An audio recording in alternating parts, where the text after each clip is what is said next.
What's going on, everybody, and welcome back to CC Sports Show podcast. Today, we have a special guest, the Club Athlete of the Year, Alex Facenda. Alex, introduce yourself to the people, the viewers. Thank you for having me. Fresh off my Club Sports Athlete of the Year nomination or prestigious winning. award. Congrats, by the way. Prestigious. We had a rough year at Club Sports. For club baseball at least. We didn't win many games, but we had fun while we, lost. Well, that's all that matters. Yeah, oh yeah. But today we're going to talk about, we're going to stick with the baseball topic because you're just talking about club a little bit, and we're all Yankee fans here, so we should have familiar and similar topics and talking points for the team. So let's go right into it. Let's talk about, I kind of want to talk about Stanton a little bit right now. What are you guys' thoughts on how he's progressing so far in the season and not living up to the standards that everybody, in the Bronx was hoping for? He really had a rough start. Had a couple games with 5 strikeouts, but he's really kind of, I feel, becoming more comfortable as Aaron Judge, is heating up. Didi's doing his thing. Even Sanchez, after the walk-off home run last night, seems to be, picking up his game. So I feel like he's more relaxed, and he's just able to not put as much pressure on himself, which is why he's, coming around, and I think he will continue to head in that upward direction. I agree. You look at his last 7 game stats, he's batting .286 with 2 home runs. He struggled. I think he struggled in the beginning because, pressure of New York, everyone talking over the summer, the new Murderers Row and all that stuff. And, I think playing in New York, it's the hardest place to play in, hands down. The media's, cutthroat. But I think he's coming into his own. I think I'll take a 250 batting average if he gets us 50 home runs. I was going to segue into that. I was going to ask what you guys think, batting lines for the season. What do you think he needs to hit or perform at for you and, the fans to not consider him a total flop as an acquisition to the team? I don't think it's what he needs to do as far as total-wise. I think it's just the fact that he's progressing. He's not inconsistent each week where you go into one series and he goes 0 for something and you go into the next one he goes 10 for 10. I think as a Yankee fan I'd rather see him, keep that consistent 1 or 2 hits a game. Hopefully a couple of them are home runs, give us some more, get him some more RBIs, get the team some runs, get the pitchers some run support so that they're not putting pressure on themselves. I think that's kind of what I'm expecting to see more rather than a certain number that we expect him to reach. Yeah, I agree. Listen, he's going to strike out. Last year he hit 59 home runs, right? Yeah, 59 home runs, struck out 163 times. I think he's already at 38 strikeouts for the season. So he's going to strike out. Every baseball player is going to strike out. We just can't have him go 0 for 4 strikeouts, 0 for 5 strikeouts. Get a hit. Yeah, once, no more golden sombreros this year, please. Or more. Right. Or the 1+. Yeah, exactly. For the fans not to he needs to have those games where he has 1 or 2, like PJ said, 1 hit, 2 hits, but I think he needs to produce with the home runs. I don't care about the averages. I don't care. Didi's batting 350 right 354 with 29 RBIs. You have already. Judge who's batting 338. My guy Ronald is batting 400, even though he doesn't even play every day. Yeah, he should be. That's that's a different topic we'll get into. Sure, but if you can get the production of the averages out of the rest of the lineup, I don't mind if Stanton, like I said, hits 250, 240, but hits those home runs. That's why they brought him here. They brought him here to hit the home run, hit the long ball. And that's what fans want to see. And they don't want to see you go 0 for 4Ks. he's got the perfect park to do it. So yeah, absolutely. He just needs to settle into his own. I think it has to do. I was saying this before, kind of as a joke, but maybe it's serious. He coming from Miami, the weather's always warm, and now he's coming into New York. It's been cold for a while. Feels like winter has never left us. So hopefully as the weather gets warmer, so does his bat. So we'll see. But thoughts on Sanchez and his slow start to the season? Like I was saying yesterday, he came up huge yesterday with the big 3-run home run, walk-off home run to secure the sweep of the Twins. And I just think that's just the start. You know, it took him a while because, like Stanton, Sanchez is also playing with new players he's never played with before. You got all the hype around the Twin Towers and Judge and Stanton, and now everyone kind of like passes Sanchez off into the back. And I think he kind of let that get to him in the early parts of the season where he just wasn't feeling the love from the fans anymore because of all the new. You think he was pressing to try and impress? I or think he something was like that? pressing to try to stay up with Judge and Stanton, and luckily, obviously, Stanton didn't get off to the hottest start, so he wasn't pressing too much. But I think now he could finally relax in the lineup and start to do some damage like he did last year. I mean, yeah, I agree. I mean, last 15 games, 5 home runs, 246 average, 13 strikeouts. I mean, so with Sanchez, people don't really realize that last year was his really first full year of baseball. He came up in 2016 halfway through the year. He played about 53 games, batted .299 that year, and then last year was .278. But I mean, it also has to do with more of the pressure. He had pressure on him to do as well as Stanton and Judge, as PJ said. But I mean, I think what he lacks is the defense behind the plate. He is not good defensively behind the plate. But I feel like that's kind of an issue with a couple of players that are key right now in the lineup, is that they're not too great in the field, and we'll get into that in a second. But just going back on Sanchez, I mean, he is second on the team right now in RBIs with 21. So that's actually he's still contributing to the team, even though his average doesn't really show it. And I think once these hitters get hot, we're starting to, what do we win 6 in a row now, the Yankees? Yeah, 6 coming off 6 straight. Going out west. Seem to be playing, pretty good baseball, going on the road trip right now. So honestly, it's just exciting to see. I'm liking where they are. But the AL East is tough this year. We've seen Toronto, who, no one really expected them to be where they are right now. I think everybody would have said the favorites would be Boston and New York up there at the top, and Toronto's up there right now. But the AL East, like I said, probably one of the stronger areas in Major League Baseball right now. So at least hitting wise. Exactly. I mean, so I'm surprised Baltimore's doing as bad as they are, even though Machado's having a year right now.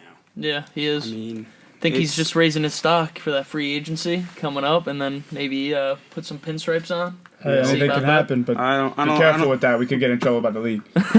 True. So I have a question for you guys. Now, there's been talks about this upcoming 13-game stretch for the Yankees, and kind of comparing it to an October test, as they have Anaheim, then they travel to Houston, then they come back for the Indians, and then play the Red Sox. So now, how do you think this team, with how they're playing now, can do along this stretch? And does this actually prove that this could be something that we see in October with these 4 teams? It's still April baseball. I'm not worried about the playoffs yet. But it's a good test to see. I mean, West Coast trips, it's always hard, going out to play the Angels. And then, the Stros are just gross. But, I mean, it should be interesting. I think it's going to be a good series. I want to see Ohtani.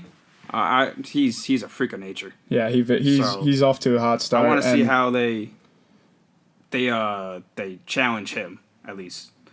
Speaking of, postseason baseball, you were saying earlier about Stanton, how, the cold weather's affect. What happens if they make the playoffs?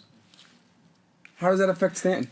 He's never been in the playoffs. To quote you, it's April baseball. I'm not worried about the playoffs. I'm just saying, it just came to my mind. Not worried about the playoffs, but at the same time, I think by October he'll be used to. You would hope so.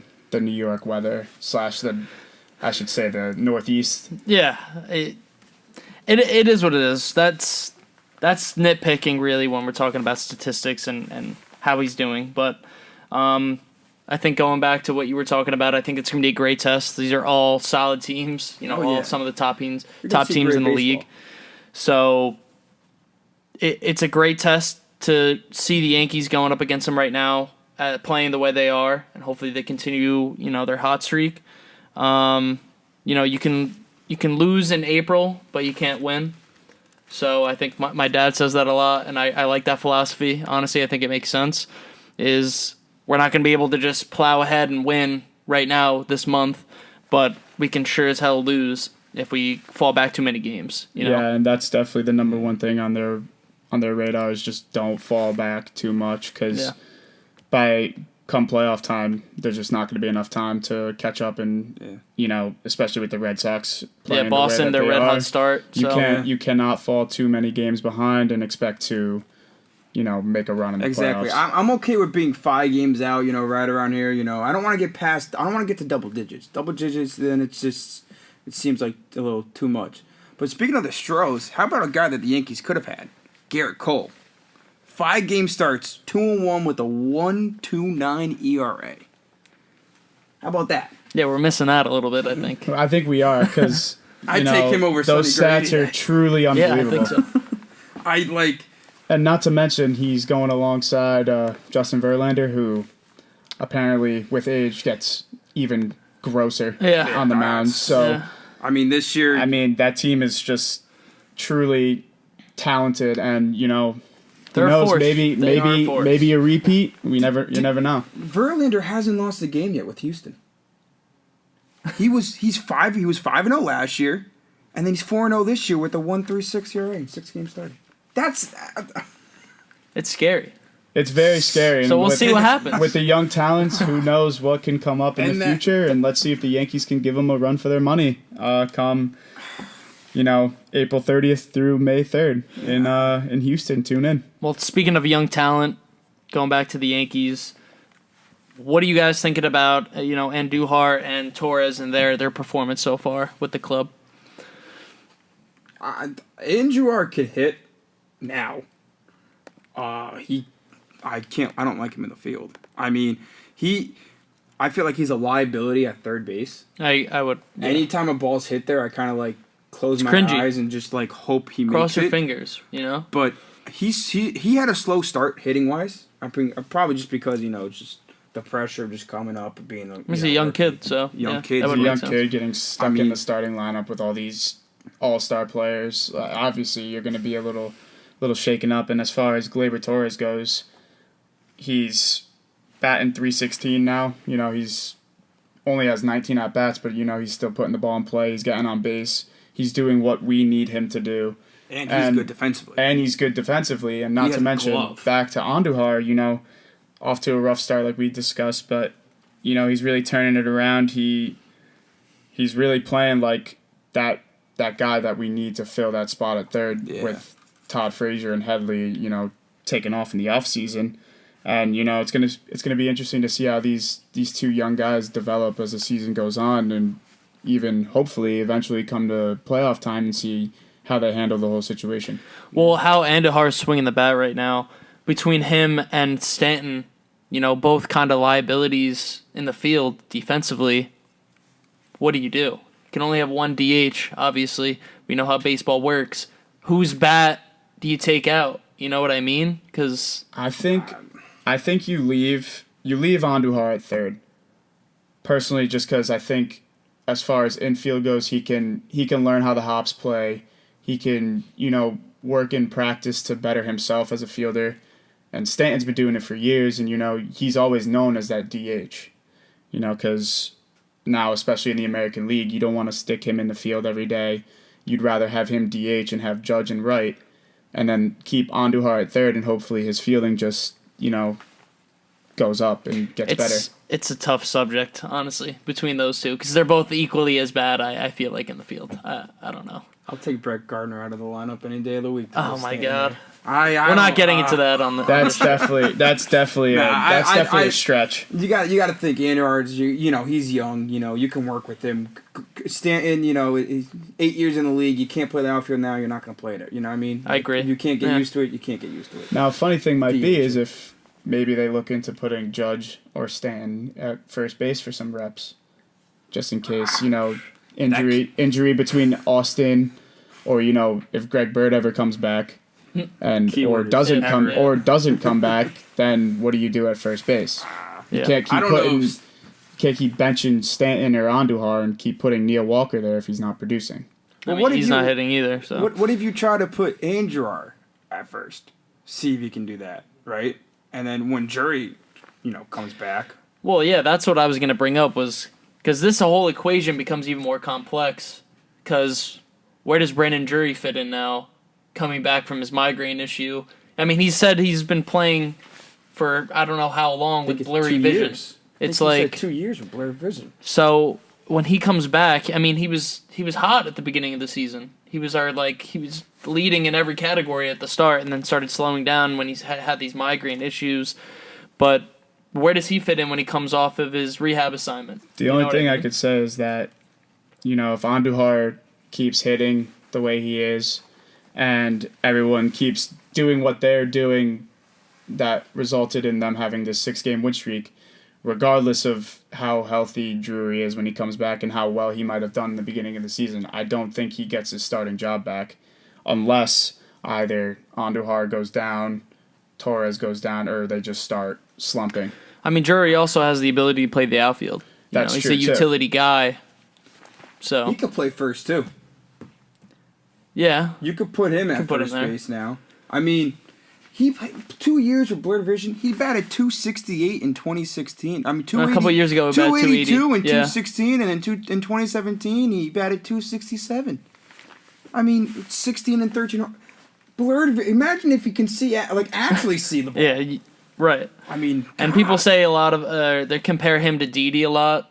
I was watching something on ESPN. They were actually discussing it. They had a whole story on it. Between him and Didi, they have both coming from Arizona, but that's just a bonus. But the way they play, their play style, they're very similar, where they get streaky and then they get going. And if he has that upside to him, I mean, he needs to find his way in the lineup somewhere. Don't get me but wrong, that's- if he comes back and does what he did in the first half of the season, he will see playing time, and whether it's at first base, third base, or even in the outfield where it kind of solves our dilemma before of who do you bench, Andujar or Stan. I mean, you could find a spot for him if you really need him in the lineup, and I'm pretty confident that Aaron Boone has been, kind of thinking this out because we just had Hicks return now, so he has to start rotating those outfielders regardless. So, I mean, I think he has a good grasp on things for now, and it's just going to be exciting to see when all these guys come back and how deep we actually can be. It should be interesting. I mean, you can even. I mean, I'm not general manager or anything, but you can even trade Jury come the trade deadline if Andrew keeps performing, right? Torres keeps performing. If you don't really need it, trade him for pitching. That's something, bullpen or starting doesn't matter to me because besides Severino, I mean, what do we have? Yeah. But at the same time, when our starting pitchers are on, Yeah. That's They're Well, on. when they're healthy and they're good. I personally But, don't I mean- think we need that top tier pitcher right now. I think it would be cool to see kind of the five we have now develop throughout the season, build chemistry, and then that amazing bullpen we have, gains the same chemistry, and then you have pitchers knowing their role, going 5 or 6 innings, and then you have the bullpen, which is almost secured Yeah. for the 6th, 7th, 8th, and 9th. So personally, I wouldn't mind the trade, but I don't think it's necessary for right now, Yeah. just because of how we're playing now. But in the future, I wouldn't mind giving up a guy like Drury for one of a starting pitcher who isn't happy where he is or his team is struggling. Yeah. So, We're making it seem like this big issue, but honestly, it's not a terrible This problem is the best to have problem to have in baseball. because it's never a problem as much as you can make it seem to have the ability to swap players around. Right. Yeah. So No, So- this is a coach's kind of Right. dream. exactly. So it's up to Aaron Boone and seeing what he wants to do and how he feels about it. But moving on though, let's talk about the pitchers a little bit. We just started it, but let's get into it a little more. Do you think they make the move to send Sonny Gray into the bullpen right now? Who do you? So what'd you say? Call up Chance Adams, or Sheffield? Yeah, honestly, I wouldn't mind that. Sonny Gray. pick into that young talent. I Put wouldn't Sonny Gray mind in the that. bullpen. Let him figure his stuff out. Or at the same time, leave Sonny Gray in the starting role and maybe move one of these young guys into the bullpen Either way, to yeah. see what they can do first. And then if Sonny continues to, struggle later on in the season, you flip-flop the two.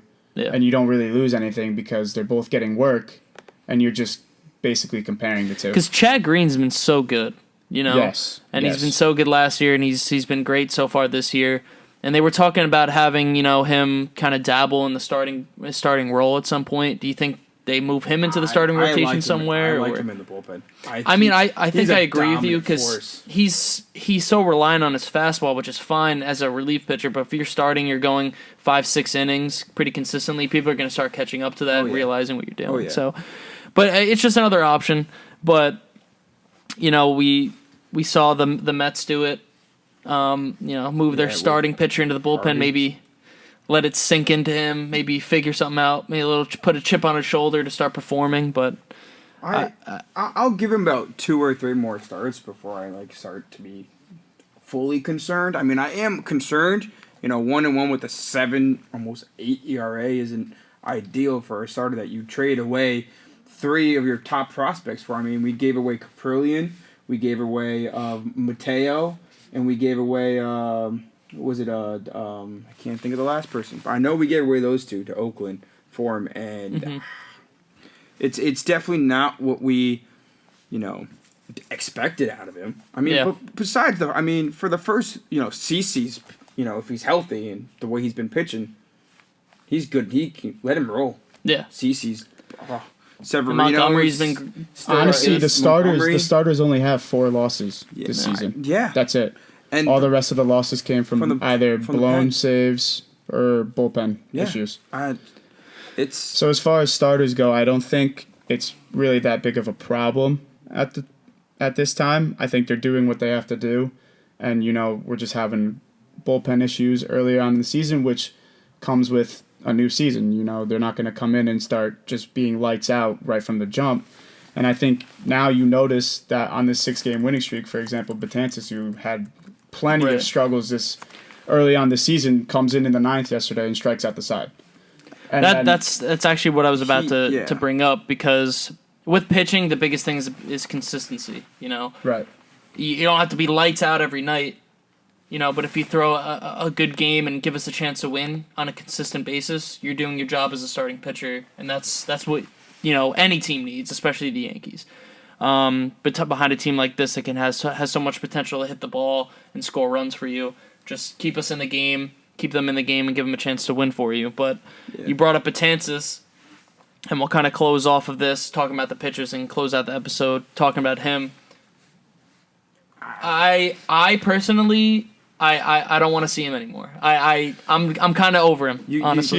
Here's what I'm going to say about that, though, is I understand he's having his troubles, and I know it's frustrating, but would you honestly risk the fact of trading him away to potentially either the Red Sox or someone? Not saying that they're trying to acquire him. I'm saying, God forbid, he goes to one of those teams and somehow clicks, and you have to face him in the ALCS, and he's on his game. I'd rather have him on the team, work out his struggles with us, and keep him on our team than face him potentially throughout the rest of the season and come playoff time. That's just personally my And opinion. see, now this is one of the problems that is actually hard to determine. This is an actual problem that the Yankees need to figure out. I mean, do you see the potential in him where you just deal through the pain that he has, the struggles, knowing that you already know what you're gonna you see the potential, or do you think that this is all you got and then you trade him away? I mean, if I'm trading him to the NL. No one in the AL is gonna touch him if I'm trading him away. He's going to the NL. I mean, that's my. But you got to also think he only has 1 loss on the year. He hasn't. True, but he's been turning it around. It's just like I said. It's early in the season. Maybe he doesn't have his full stuff yet. He's not in the groove of what's expected of him. And I think if you give him some time, hopefully, for our sake, hopefully he continues to do what he showed that he can do last night, and give the Yankees momentum going into the bottom of the 9th, and then the next thing you know, Sanchez hits a 3-run walk-off. Yeah, no, I mean, Kaz, Let me just ask, without looking at his stats, how many walks do you think Betances has?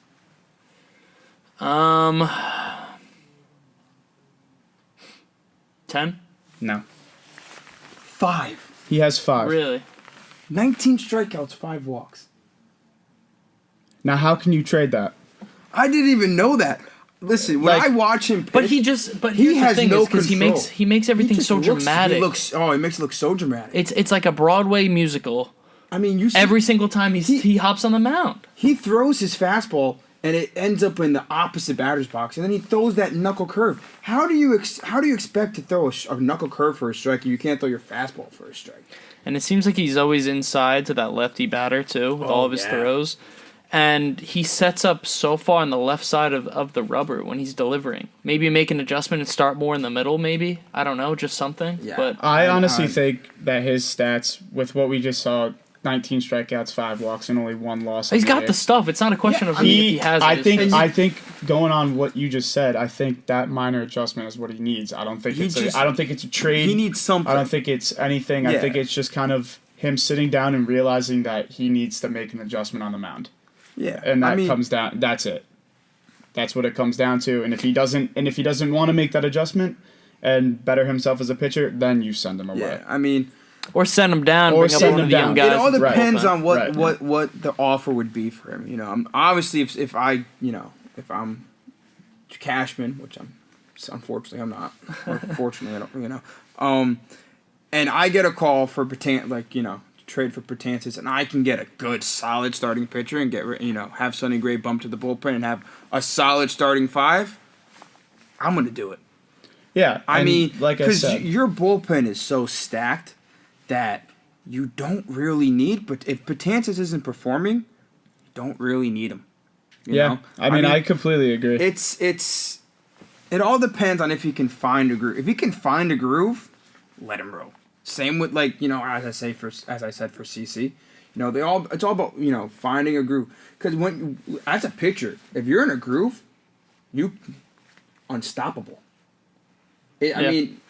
I mean, they all have the stuff to do it. It's just a matter of getting to that point. You Exactly. can even look at, like Nova, who was with the Yankees, couldn't find anything, traded to Pittsburgh.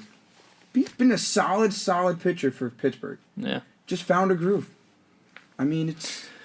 Well, it's going to be exciting to see where they go from here, and I'm curious. I'm sure you guys are to see the moves they make and the streak that they go on. The trade or deadline continue could the be trend. interesting. It's Right. So a long season. it's a long season to say the least. We have a lot of exciting baseball to come. The Yankees are looking to the kind of in the area that a lot of people are expecting and hoping for. So hopefully the trend continues as fans. And like we said, it'll be exciting. And more to come. Thank you guys for watching this episode of the CC Sports Show. Facenda, thank you for coming having me, on. guys. Hey, congrats great. again on Club Athlete of the Year. Thank you. Hope And, you guys enjoy the rest of your night. Appreciate you guys tuning in. We'll see you next time.